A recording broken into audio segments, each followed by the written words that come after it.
ओम नमः पराय शिवात्मने वेतालाय. हे मच्छिंद्र, युद्धाला पुनराम का दिला. सुरू असताना वेताळ मच्छिंद्र संग्राम मच्छिंद्रानं स्थिर केला. याला सुद्धा कारण आहे.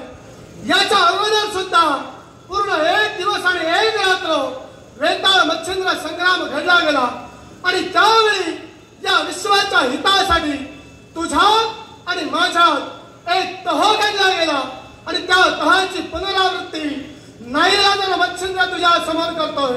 हे वेताळ देवते, समस्त विश्वाच्या ठाई 7 शक्ती तुझ्या अधीन आहेत आणि या 7 शक्ती विश्वात मुक्त संचार करू शकतात. पण तो केव्हा? दिवसाचे 8 प्रहर आणि त्या 8 प्रहरातील फक्त 3 प्रहरात या शक्ती मुक्त संचार करू शकतात. भर दुपार, संध्याकाळची कातरवेळ आणि मध्यरात्र या 3 प्रहरात या शक्ती मुक्त संचार करू शकतात. आता या शक्ती संचार करत असताना मानवी देहात प्रवेश करण्याचे मार्ग सुद्धा त्याच वेळी निश्चित झालेले आहेत. जर एखादा अन्न पदार्थ भूमीवर पडलेला असेल आणि मनुष्यानं तो अन्न पदार्थ उचलून जर का पुनश्च भक्षण केलं असेल तर त्या अन्न पदार्थाद्वारे या 7 शक्ती मानवी देहात प्रवेश करू शकतात. त्याच्या पुढचा मार्ग, जर एखादं सुगंधित पुष्प मार्गात पडलेलं असेल आणि जर एखाद्या स्त्रीनं त्या पुष्पाचा सुगंध घेऊन तेच पुष्प आपल्या केश कमलात मारलं असेल तर त्या पुष्पाद्वारे या 7 शक्ती त्या स्त्रीच्या देहात प्रवेश करू शकतात. त्याच्या पुढचा मार्ग, या 3 प्रहरात या शक्ती मुक्त संचार करत असताना जर एखादी रजस्वला नारी म्हणजेच पंचम दिवसाची ऋतुस्नान असताना नाहक मुक्त संचार करत असेल तर ना हरकत ना बाधा या 7 शक्ती त्या स्त्रीच्या देहात प्रवेश करू शकतात. आता यांची जागा सुद्धा त्याच वेळी निश्चित झालेली. गावागावाच्या ठिकाणी स्मशान भूमी उभारली गेली आणि त्या स्मशान भूमीत या धोटिंगाचं वास्तव्य, जुनाट पिंपळ वृक्षावर ब्रह्मसंबत मुंद्याचं वास्तव्य आणि इतर 5 शक्तींची जागा कुठं असेल तर गावागावाच्या ठिकाणी वेताळ देवते तुझं मंदिर उभारलं गेलं आणि त्या मंदिरात तुझ्या पायापाशी इतर 5 शक्तींची जागा. पण या 7 शक्तींवर अधिराज्य मात्र समस्त विश्वाच्या ठाई फक्त आणि फक्त तुझा नसणार आहे. पण हे कलियुग आहे आणि या कलियुगात महासती वृंदेनं दिलेल्या शापामुळं सारे देव दगडाचे झाले. गंडकी नदीत पाषाण रूपानं वास्तव्य करू लागले आणि त्याच वेळी विश्वाच्या विश्वनित्या परमेश्वराला सद्भक्तांची चिंता वाटू लागली आणि म्हणूनच त्यानं भक्तांसाठी 2 पर्याय ठेवले. आणि ते 2 पर्याय कोणते असतील? ज्या 33 कोटी देवता आहेत 3 ठिकाणी समसमान विभागल्या गेल्या. 11 कोटी स्वर्गात, 11 कोटी अंतरिक्षात आणि 11 कोटी देवता पाषाणावर. ज्या 11 कोटी देवता अंतरिक्षात वास्तव्य करतायत, जो मनुष्य अंतर्बाह्य सुचिरभूत असेल त्याच्याच देहात त्या देवता प्रवेश करतील. ज्याला शिवकळा म्हणजे अवसार म्हटले जातील.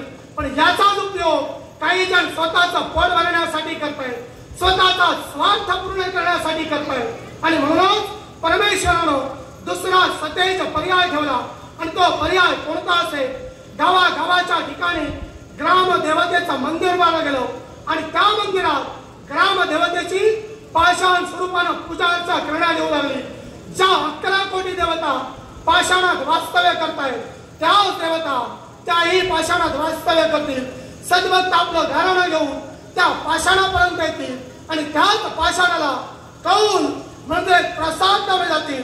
डाव्या उजव्या कौलानं पाषाणात वास्तव्य करणारे देवता सद्भक्ताच्या दुःखाचं आणि संकटाचं निवारण करणार आहे. फक्त माणसानं करायला हवं ते का?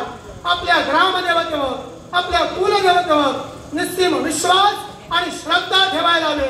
असं केल्यानं ती देवता संकट समय सुद्धा तुम्हाला एवढं देणार आहे की अंतिमच्या समय तुमच्याकडे मागायला सुद्धा काही उरणार नाही. पण हे कलियुग आहे आणि या कलियुगात माणूस फक्त स्वार्थाचा विचार करतोय आणि स्वार्थ पूर्ण करत असताना अघोरी कृत्याचा अवलंब करतोय. करणी कर्तू चेतू घनमती मूठ मारणे यासारखे अघोरी प्रयत्न करतोय. हे अघोरी प्रकार केल्यामुळं माणसाला सुख मिळतंच, पण ते क्षणाचं सुख असतं. पण त्या सुखानंतर मिळणारं दुःख हे पिढ्यान पिढ्या चालतं आणि म्हणूनच चिरकाल सुख जर का माणसाला मिळायचं असेल तर परमेश्वर नावाशिवाय दुसरा पर्याय या विश्वात शाश्वत नाही. आणि म्हणूनच प्रत्येक माणसानं एकच गोष्ट ध्यानी ठेवा, भक्तीशिवाय मुक्ती नाही आणि मुक्तीशिवाय माणसाला विश्वातून मोक्ष नाही, मोक्ष नाही, मोक्ष नाही. वेताळते नियम आणि अटी मान्य की अमान्य. मच्छिंद्र विश्वविघातक खंडे याची पुनरुक्ती तू केली, मला नियमाची मान्य आहे. या माझ्या शक्तीची मुक्तता कर. अरे तुझी आज्ञा माझ्यासाठी शिव आज्ञा आहे आणि ती शिव आज्ञा मच्छिंद्र केव्हाही पायदळी तोडवणार नाही. विश्वाच्या हितासाठी आणि पाप पुण्याच्या मदतीसाठी या तुझ्या शक्तीची मुक्तता विभूतीच्या सहाय्यानं. जय अमर